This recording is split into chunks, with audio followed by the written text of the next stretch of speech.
The Nintendo Switch 2's blazing start with over 10.36 million units sold in just under 4 months has completely changed everything when it comes to what you can expect with this platform. Now, the seeds of change have already been planted quite a bit ago, especially when Nintendo dropped 3.5 million units sold within the first few days of the release, and having the amount of third-party software that we saw from them, which is a very big change from what we've seen before in previous systems. We haven't had that level of third-party support at launch since the Wii U days, and even in the Wii U days, those games didn't sell that great, and it completely tanked right after the launch of the system. But we've seen continued big releases, even with stuff like Assassin's Creed Shadows coming up and Octopath Traveler 0. So it's definitely been much better, especially from the Japanese side of things when it comes to support for a new Nintendo console. So things have changed quite a bit, but what's going to make this different when it comes down to it? What do these big sales do for you? Because that's something that I see people say online a lot, like, well, you don't get any part of that money, and what does it do for you? It just makes Nintendo more profit. And sure, you can say all of that, but sales when it comes to a platform, especially a Nintendo platform that is not PC, that is not a PC handheld, that does not use x86 like Microsoft and Sony, this is absolutely everything. And like I stated, there's a lot of things that we're going to go over that's absolutely going to change and be better for you if you're into the Nintendo Switch 2 or planning on getting one in the future. Now, the couple different things that I want to lay out. Yes, we know that the system sold 10.36 million units in just under 4 months, but another thing about that is that the sales go up to September 30th, so it actually does not count October. And what big happened in October? Pokemon Legends ZA. Let me give you guys just a small example of this. That game, in the launch week in Japan, the Nintendo Switch 2 sold 201,000 units. That's a higher total for a launch week of Nintendo hardware for pretty much all of the Switch 1 era with all of the Pokemon releases. Even Pokemon Scarlet and Violet, Pokemon Sword and Shield, all of those didn't have a singular higher week of sales for the launch of the Pokemon game. There were bigger weeks, but no singular week when the Pokemon game launched. And that 201K was more than the whole previous month of September for Japan with the sales, and that's before the major holiday here. So that is huge when it comes down to it. So that 10.36 million, it's only going to be much higher after the holidays are done. So once again, what does this mean for you? Let's talk about this, because Resident Evil 7, 8, and 9, to me, this is the seeds. This is the sign of change that Capcom saw with the Nintendo Switch 1, and clearly you see with the Nintendo Switch 2. Capcom has stated a couple different times now that they're happy with the Nintendo Switch 2. They were happy with Switch 1 and the sales, and you can see that this time around, they invested very early. No tests, no testing the waters. That was something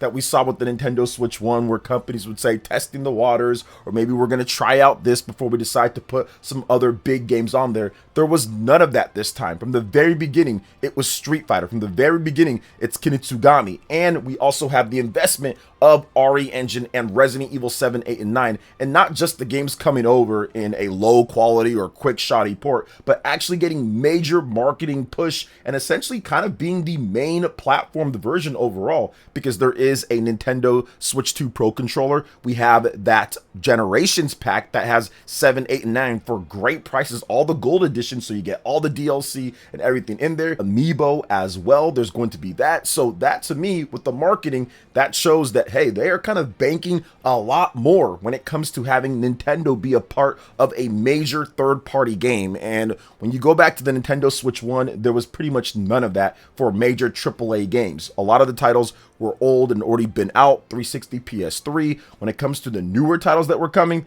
pretty much all Xbox and PlayStation. But right off the bat, before we even hit a year on the market, we see something like Resident Evil Requiem being a headliner when it comes to a Nintendo platform because of the stuff that they're doing around it when it comes to the marketing push for the game. So that is huge. Now, I saw this coming a bit with Capcom, because they did state with the PS5 that the reason why that Monster Hunter Wild sales have slowed is because the PS5 is too expensive in Japan and it's a bit pricey, so therefore they feel that the adoption rate isn't high enough for people to pick up the game, especially in Japan, where low sales of the PS5 have been a thing. And when you look at the top software charts for sales, Nintendo Switch 1 and Nintendo Switch 2 pretty much dominate those charts overall. Just Nintendo platforms dominate those charts. So Capcom definitely was changing things based off of the start or the momentum of the Nintendo Switch 1 and kind of predicting that the Nintendo Switch 2 would start fast and also capture a large portion of the Japanese market. And once again,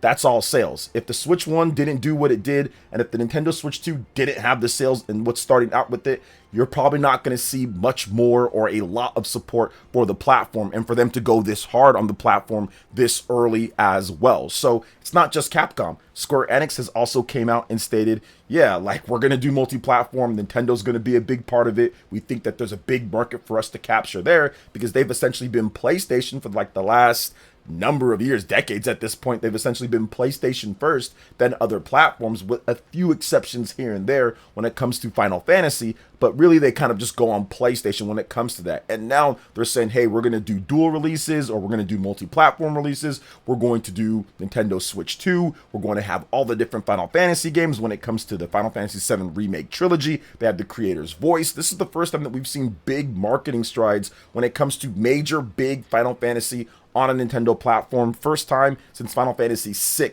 back on the Super Nintendo. So things are changing quite a bit, and the sales wind overall. One, starting with the Nintendo Switch 1 and what Square Enix probably lost out on millions not having major Final Fantasy, even though they had a lot of big games, but they definitely should have had some more unique games built for the platform. Don't be surprised if they do that with the Nintendo Switch 2 and port over to other platforms, or even have some exclusive stuff here and there, like a Bravely Default 3, for example. So you're going to see more Japanese devs and just more devs in general, even Western devs, even pull a Cyberpunk and say, hey, we're going to make a specialized, cool version of the game for the Nintendo Switch 2. We've seen that a couple times now to great success with Star Wars Outlaws, in addition to Cyberpunk 2077. So expect more of that to be happening. And I think one of the biggest differences that we see is that they're taking things seriously overall. With the Wii U and with the Nintendo Switch 1 and with other Nintendo platforms, if something was kind of messed up when it comes to frame rate or resolution or certain things with a Nintendo platform, they would kind of just put it out there and be like, all right, well, I hope you guys buy it. And if it doesn't, oh well, doesn't matter.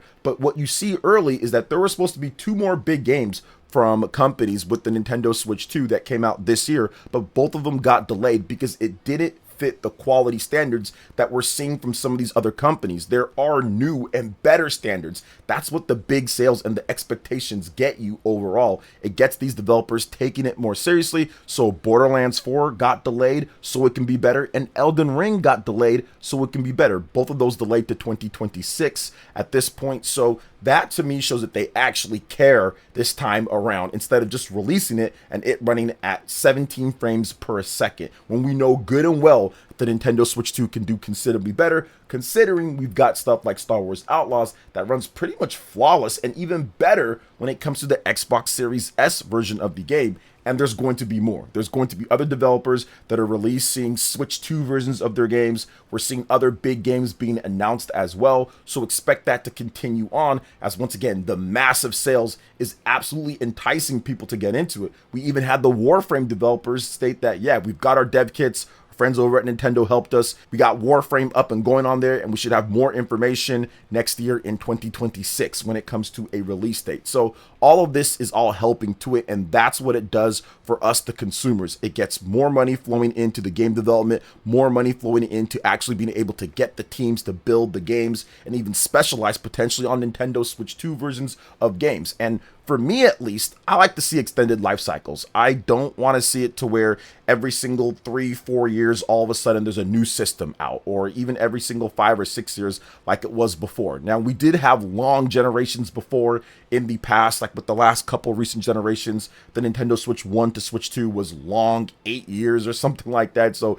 it was quite a bit, and that's what I want to see. And I think that the Nintendo Switch 2 is equipped to handle a longer cycle overall because of how it's built built, you have the DLSS, you got a number of things. And yes, at some point it's going to feel a bit dated because there's going to be a bunch of new systems that come out and they're going to be more powerful. But I think that if you build a strong foundation and base overall when it comes to the system, you'll still have developers that say, okay, we got to make sure everything runs good on this platform because this platform has such a massive base, which is what Nintendo was talking about with their accelerated sales. Shuntaro Furukawa was actually pretty bullish on this and how and what it's going to do for their business overall, stating that the sales of the Nintendo Switch 2 are growing at the fastest rate in the history for any of their gaming platforms, and they've had the largest third-party lineup ever. So they stated this on a slide, and it says fastest selling Nintendo hardware to date. Multiple hit titles have emerged early in its life cycle, most extensive third-party launch lineup of any Nintendo platform, smooth transition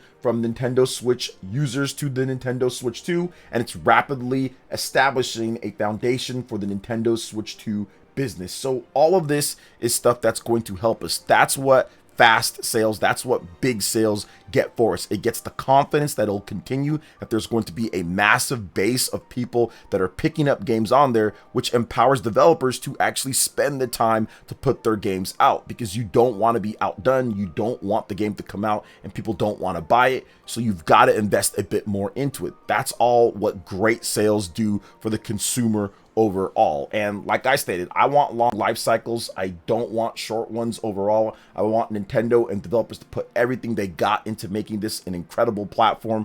I don't need the biggest, baddest 5080 series graphics overall. I just need a system that can play some games here and there, and I can play games. When it comes to Nintendo's platforms, give me Switch 1 better quality than that. Give me better frame rates, which they've done so far overall, and the games have been fantastic, from Donkey Kong Bonanza to Mario Kart World. Pokemon Legends ZA actually runs good at launch, unlike what we saw with Pokemon Scarlet and Violet. Hyrule Warriors Age of Imprisonment just came out. That runs good. That plays really good. Metroid Prime 4 is looking awesome on the Switch 2. And of course, Kirby Air Riders as well, with a ton of stuff going on. So that's what it's about. It's about getting incredible games, and next year's lineup coming up as well. That's everything when it comes to the sales of the system. You're going to get more third-party developers getting in on the action. You're going to get more investment from Nintendo coming through. You've got another R&D building. They're going to be acquiring other developers that are going to help them build more games, and I don't think it's going to be big publishers, so don't worry about taking IPs that were multi-platform and now making them exclusive to Nintendo. I think it's going to be development studios like Tantalus that helped out with Luigi's Mansion 2 on the Nintendo Switch 2, and even did The Legend of Zelda Twilight Princess HD on the Wii U. Companies like that know Nintendo hardware. They've had a long and strong business relationship with them for years, and they bring them in. Next Level Games was one of those. Maybe they even actually officially purchased Intelligent Systems. I do think that there's a lot of stuff that this does when it comes to how it's going to change the landscape of what Nintendo's doing, and these sales are actually crucial when it comes down to it, to get that type of investment, because we all saw what happened with the Nintendo Wii U, because a lot of us had to live through the Wii U period. And let me tell you something right now, do not believe the nostalgia Wii U people out there. It was a terrible time period for you to be online when it comes to Nintendo. Third-party developers abandoned the system in droves. It was barren. There was barely any JRPGs on the platform. Most Japanese RPGs essentially skipped the Wii U and put games out on Nintendo 3DS or PS Vita or the PlayStation 3 or PlayStation 4 or just PC. It was terrible. All the stuff like Final Fantasy Tactics or Octopath Traveler 0 or Trails in the Sky, all that stuff just skipped Nintendo platforms, and it was just terrible overall. But the confidence of the Nintendo Switch 1 and the fast start of the Switch 2 has absolutely empowered pretty much every single JRPG developer out there to support the Nintendo Switch or Switch 2 coming up here. So that's why it's important. That's why it's a good thing overall, and that's what these blazing sales are going to get us. It's changing exactly how things are going to be working, and you're going to see a lot more big AAA Japanese titles that are launching day and date when it comes to Nintendo Switch 2 and other platforms, which pretty much on the Nintendo Switch 1 and before that almost never happened overall with Nintendo platforms, at least not with anything lately when it comes to their system. So definitely a big change, but a welcome change overall. So what do you guys think about this when it comes to everything here with the Nintendo Switch 2 and how this is changing everything,